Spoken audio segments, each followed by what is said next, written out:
2023 में तेजी से बढ़ेगी महंगाई, जनता की कौन करेगा सुनवाई। जिस विपक्ष को उठाना था सवाल, उसके नेताओं ने रिपोर्ट भी नहीं देखी। पीएम मोदी कहते रहे आप सवाल पूछो हम जवाब देंगे, पर केजरीवाल के सांसद बन गए ट्विटर वीर। राहुल की छुट्टी लगता है फिर शुरू हो गई। बजट से पहले ही कर लीजिए तैयारी। आटा दाल चावल महंगा हुआ तो कैसे चलेगा घर। सरकार खजाना देखेगी, विपक्ष वोट देखेगा, अपना बजट खुद देखना होगा।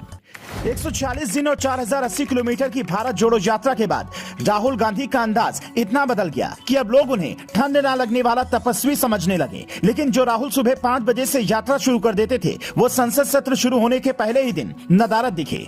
सबको यही सोच रहा था कि भारत दर्शन का लौटे अर्थशास्त्री राहुल गांधी की आर्थिक सर्वे पर कुछ कहेंगे, लेकिन वहां तो वे थे ही नहीं। तो क्या वो फिर छुट्टी पर चले गए? हम आपको इसका सटीक जवाब दें और तस्वीर भी दिखाएं। उससे पहले सुनिए संसद सत्र से पहले पीएम मोदी ने कितनी बड़ी बात कही, फिर समझाते हैं कि आर्थिक सर्वे क्या है और कौन सी चीज कितनी महंगी होने वाली है। ये बजट सत्र में भी तकरार भी रहेगी, लेकिन तकरीर भी तो होनी चाहिए। और मुझे विश्वास है कि हमारे विपक्ष के सभी साथी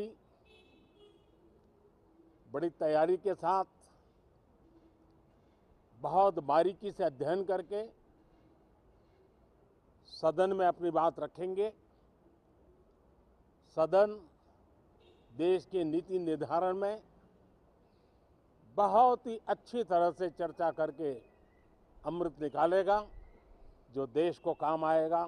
पीएम मोदी की तकरीर वाले बयान को कुछ लोग धर्म से भी जोड़कर देख रहे हैं, लेकिन सवाल ये नहीं बल्कि असल सवाल ये है कि हम और आप जिन नेताओं को सदन में चुनकर भेजते हैं, वो बिना वजह सदन से गायब क्यों हो जाते हैं। राष्ट्रपति द्रौपदी मुर्मू ने जब सदन में अपना पहला अभिभाषण शुरू किया, तब भी ऐसा ही हुआ। पीएम मोदी ने पहले ही कहा था ये राष्ट्रपति मुर्मू का पहला अभिभाषण है, इसलिए सदन की उस परंपरा को निभाया जाना चाहिए जो सांसद के पहले भाषण पर निभाया जाता है। ये नारी सम्मान और आदिवासी गौरव का विषय है, लेकिन विपक्ष ने इसका बिल्कुल भी ख्याल नहीं रखा। आम आदमी पार्टी के राज्यसभा सांसद संजय सिंह ने तो ट्विटर पर लिखा, हम राष्ट्रपति के अभिभाषण का बहिष्कार करेंगे क्योंकि ये मोदी सरकार की झूठ का पुलिंदा है। जबकि कांग्रेस नेता जयराम रमेश ने ट्वीट कर लिखा कि राहुल गांधी और मल्लिकार्जुन खड़गे समेत कांग्रेस के कई सांसद श्रीनगर में बर्फबारी में फंसे हैं। मतलब राहुल की छुट्टियां शुरू नहीं हुई हैं। दिल्ली लौटने के बाद ही पता चलेगा कि वो छुट्टी पर जाएंगे या संसद सत्र में लौटेंगे। यहाँ तक कि लोकसभा में कांग्रेस के नेता अधीर रंजन चौधरी भी सदन में नहीं थे। हालांकि सोनिया गांधी सदन में जरूर पहुंची, जिनका पीएम मोदी ने हाथ जोड़कर अभिवादन किया। पर सवाल यह है कि जिन सांसदों को आपने अपनी आवाज उठाने के लिए चुना है, महंगाई से लेकर तमाम मुद्दों पर बोलने के लिए चुना है, वो इतने महत्वपूर्ण दिन संसद क्यों नहीं पहुंचे। कई सांसदों को तो अब तक ये भी नहीं पता चला होगा कि आर्थिक सर्वे की रिपोर्ट में आखिर क्या है।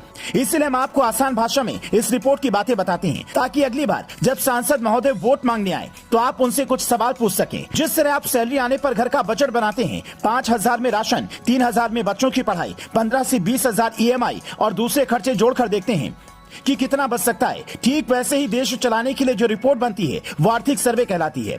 अब घर का खर्चा तो आप एक डायरी में लिख लेते हैं, लेकिन पूरे देश का खर्चा और आय लिखने के लिए 900 पेज की रिपोर्ट तैयार होती है, जिसमें कहा गया है कि इस साल महंगाई 6.8% की दर से बढ़ेगी, जबकि दिसंबर 2021 में महंगाई दर 5% के आसपास थी। ऐसे में अगर ये आंकड़ा बढ़ा तो आटा दाल चावल तेल सब कुछ के दाम बढ़ जाएंगे। पेट्रोल डीजल पहले से ही महंगा है। गेहूं मक्का सूरजमुखी के बीज और उर्वरक खाद जिनकी सप्लाई रूस यूक्रेन से दुनिया भर के देशों में ज्यादा होती है, उनके दाम भी बढ़ सकते हैं। हालांकि इस बार का बजट कई मायने में खास है, क्योंकि साल 2024 में लोकसभा चुनाव हैं और इस साल कई राज्यों में विधानसभा चुनाव हैं। तो सरकार चाहेगी कि मिडिल क्लास को राहत दें, कुछ खास योजनाएं लाएं जिसका फायदा चुनाव में मिले। बाकी आपको इस बजट से क्या उम्मीद है, हमें कमेंट करके बता सकते हैं। Bureau report, news flash.